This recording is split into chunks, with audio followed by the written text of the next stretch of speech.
ప్రజా కంటక పాలన వద్దు, ప్రజా రంజక పాలన చేస్తా అన్న మా తెలుగుదేశం పార్టీ జాతీయ అధ్యక్షులు, రాష్ట్ర ముఖ్యమంత్రి శ్రీ చంద్రబాబు నాయుడు గారు రాత్రింబవళ్లు కష్టపడి ప్రజాభీష్ట పాలన చేస్తున్నారు.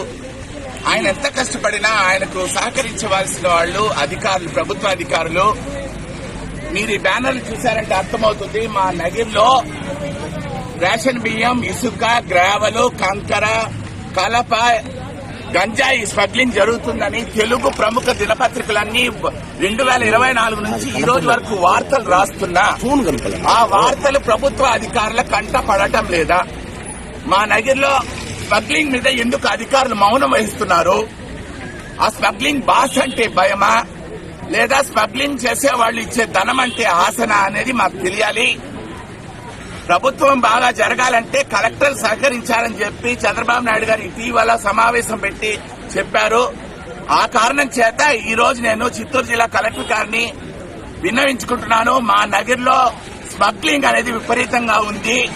ముఖ్యంగా రేషన్ బియ్యం స్మగ్లింగ్ జరుగుతోంది, ఇసుక స్మగ్లింగ్ జరుగుతోంది. అన్ని రకాలుగా వాళ్ళు డబ్బులు దండుకుంటున్నారు.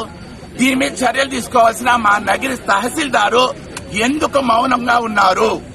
ఆయన ఎందుకు చర్యలు తీసుకోవడానికి వెనుకంజ వేస్తున్నారు? దీని వెనుక దాగిన మర్మమేంది?